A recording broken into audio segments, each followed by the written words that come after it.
So what happens if the injury you treat every week in clinic now becomes your own? So I've already had plantar fasciitis twice. I got mild arthritis in my big toe joint. Both of these problems that I've had myself have changed my approach with treating my patients. Now, Achilles tendinopathy is one of the things that I'm hoping never joins that list. But next year, I'm turning 50. I ski, I paddleboard, I play basketball with my kids in the front yard. And I've had those mornings where the back of my heel feels tighter than it should and it aches a little bit. So what would I do if I had this Achilles problem? Well, sometimes you got to think about the hardest part isn't knowing what works, it's knowing what to do first, what to do next, and what to avoid until you're ready. Hi, I'm Dr. Saller. I'm a board-certified orthopedic foot and ankle surgeon. So here's my rehab plan. This is exactly what I'd do if I got Achilles tendinopathy. Now, a quick note here. This is general education, not medical advice. This is not a substitute for being examined by your doctor. And what I do myself isn't automatically right for you. I know my own history and I know my exam. So if your pain is really severe, it's changing quickly, or it's not improving, get evaluated by your doctor. Now, before we talk about treatment, there's one thing I'd want to figure out first. Where is the pain actually coming from? Because not all Achilles pain is the same. There's two common types, and they don't respond the same way to treatment. Treating the wrong one with the wrong protocol can set you back for months. The first type of Achilles tendinopathy is midportion Achilles tendinopathy.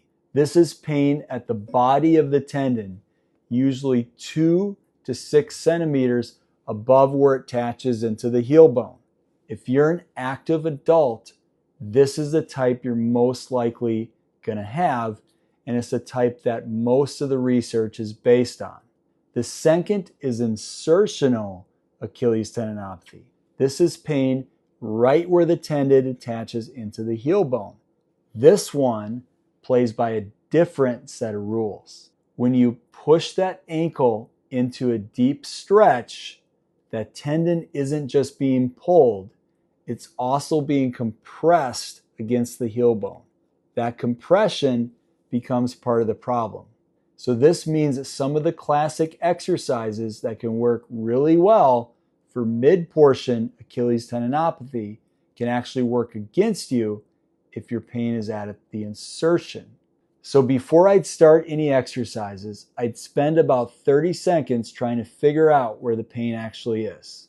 So you want to run your fingers or your thumb along the tendon, start a few inches above the heel, and then work down toward the heel bone. Where is it most tender? If it's the middle of the tendon, you're probably dealing with the mid-portion type. If it's right where that Achilles attaches into the bone, the insertional type is much more likely. So that one difference changes how I'd approach the exercises later in the video. So stay tuned to learn more near the end of the video. Now, one more really important thing. If you felt a sudden pop, especially when you were doing activities, and you developed severe pain or swelling immediately after, and suddenly you can't push off your foot or stand up on your toes, don't treat this with this YouTube video or any other video. Go get evaluated by your doctor. This could be signs of an Achilles rupture, and this is a completely different problem. So phase one is what I like to call calming it down without shutting it down. So say I woke up tomorrow and I was pretty sure that I had real Achilles tendinopathy. I had a sharp pain right there at the Achilles tendon. My goal this first week wouldn't be to necessarily heal the tendon. It would be to calm it down enough that I could start rebuilding it slowly. One of the biggest mistakes people make is thinking they have to choose between doing nothing or pushing through the pain. The answer is usually somewhere in the middle. So I wouldn't completely rest. Tendons don't respond well to complete rest. But I also wouldn't just go ahead and play basketball like nothing happened, or run or jump or do anything else that's high impact right away. Instead, I'd temporarily pull back on the activities that put the highest load on the tendon. Now for me, that would mean cutting back on my long evening walks. And when I'm out playing basketball with my son, I might stick to shooting instead of actually playing hard, no hard cuts or jumping or things like that. Now, it's not like I'm slam dunking out there, but I am competitive. But here's the thing, I'd keep moving. I'd still walk, I'd just walk less and maybe a little slower. I'd still paddleboard. I'd just be more intentional about how I load the tendon. Now, here's the other thing I'd do right away. I would take a small heel lift and put it in my shoe, like a gel cup. Now, this is not a forever thing. This is just temporary.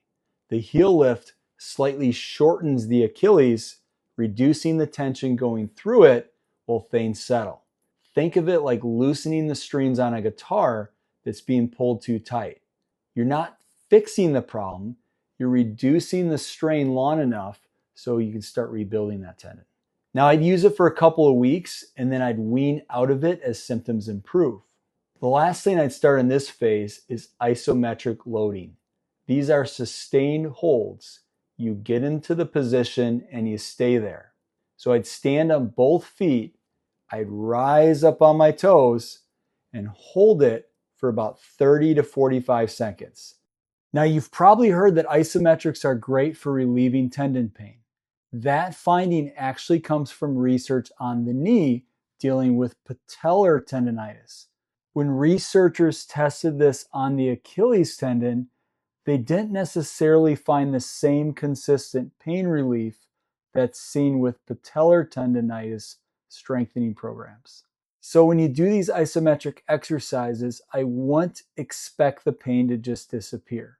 I do them because they're a simple, well-tolerated way to start loading the tendon without moving through the ranges of motion that irritate it early on.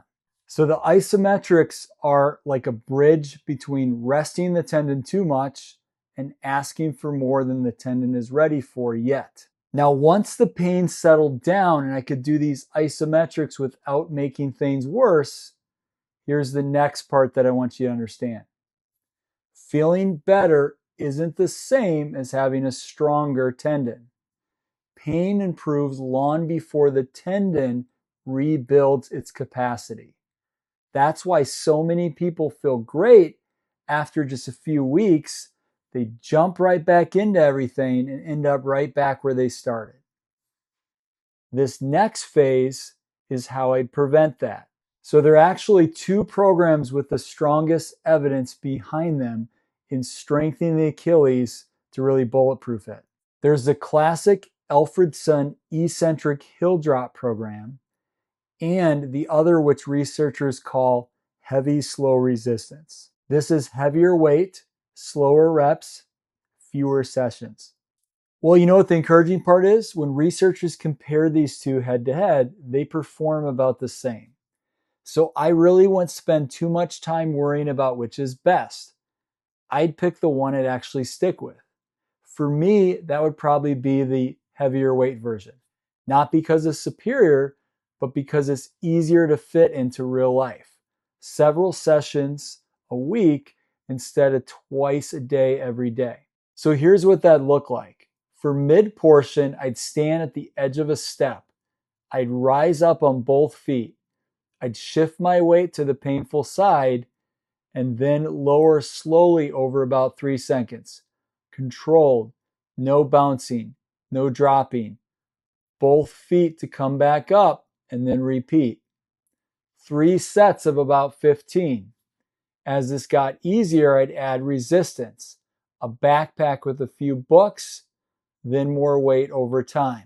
Now, the goal isn't finishing the reps. It's about gradually asking more of the tendon so the tendon adapts. And here's the thing. If you can't safely or comfortably go down slowly with the one leg, go up with both legs and then go back down slowly with both legs and then work your way up to the one leg version. So really the hardest part isn't the exercise. It's doing them on the days that you feel good when every instinct tells you to just go back and do the things you love instead of doing the work. Do the work anyway and hold off on those high impact activities right now. Now, if my pain was at the insertion, I need to modify this. I wouldn't let my heel drop below the level of the step. It's in that deep position that compresses the tendon right where it's already angry. Instead, do the heel rise from flat ground and then stop at neutral. Same principle, different range of motion. Keep the load, lose the compression. Now, here's the other part nobody really wants to hear. This isn't a 2-week program or even a 6-week program. If I was serious about getting back to skiing, playing basketball, keeping up with my kids, and all those things I want to do, I'd commit to at least 12 weeks of progressive loading. Not because the exercises don't work or are failing. It's just that's how long it takes tendons to adapt and increase their capacity to keep them from getting re-injured. Now, I've told that to hundreds of patients, and I'd have to tell it to myself if I got Achilles tendinopathy. Now, something else that's exciting is I'm putting together a protocol or playbook for people with Achilles tendinopathy. It's going to be similar to the playbook I already created for plantar fasciitis. If that's something that you're interested in, look for it in the description of the video. Once I have it up, I'll leave the link right there so you can get access to it. Now, here's the rule that I'd use to guide every session. This is probably the most useful thing that I tell my patients about Achilles tendinopathy, and I'm going to tell it to you here. During these exercises, you need to allow for some discomfort. Pain up to a 5 out of 10 on a 1 to 10 pain scale is acceptable. You're asking this injured tendon to do some work, and some discomfort doesn't necessarily mean you're causing long-term damage. But here's the part that matters most. Don't judge the exercise and how the tendon feels when you're doing it or right after. Judge it how it feels the next morning. If you wake up the next morning and you're back to your usual baseline, whatever that is, the load was about right. If you wake up the next morning and it's noticeably more painful, more stiff, or suddenly flared up and very swollen the next day, that's your tendon telling you that yesterday was a little too much. Not that the exercise was the wrong one, just that the dose was a little bit too high. So I'd pull back on the weight or pull back on the reps and keep moving forward. Think of this like a conversation with your tendon. You're asking it to adapt. Every morning, it's going to answer you. That's the rule I apply myself if I was dealing with this. Now, if this was useful, subscribe to the channel. These are the kind of things that I get into in every video. Try to give you value, help you get better, help you get to the finish line. Now, the strength work is the foundation, but it wouldn't be the whole plan. I'd still work on calf flexibility and ankle mobility. Gently, not aggressively. The goal isn't forcing a painful tendon into a deep stretch. It's about maintaining ankle mobility without constantly irritating it. I'd stretch my hips and my glute muscles. Now, I have a whole video on the calf connection and how weakness higher up the chain can increase the demand on the Achilles and the plantar fascia. So things like lateral band walks, single leg balance, and even body weight squats can be super important here. Now, I'd also take an honest look at my shoes, not because there's one perfect shoe for this, because there really isn't, but I would pay attention to which shoes consistently make symptoms better and which ones tend to aggravate them. I'm a big believer in wide toe box shoes. You can find out a lot more about this in a lot of my other videos. This is one case where I talk about the low heel to toe drop. And in Achilles tendinopathy specifically, this is one case where I think in the early phases, it's okay to have a higher heel drop. This is sort of doing a similar thing as that gel cup or heel lift to really help that tendon relax a bit. But as you get better, you can move down to a lower drop because that can be helpful in other conditions like plantar fasciitis or forefoot problems. Now, lastly, but not least, I protect my sleep. Recovery doesn't happen when you're doing the heel raises. It happens afterward. If I'm asking my body to rebuild the tendon tissue, I want to give it every chance and opportunity to do that well, and getting good sleep is really going to make a difference.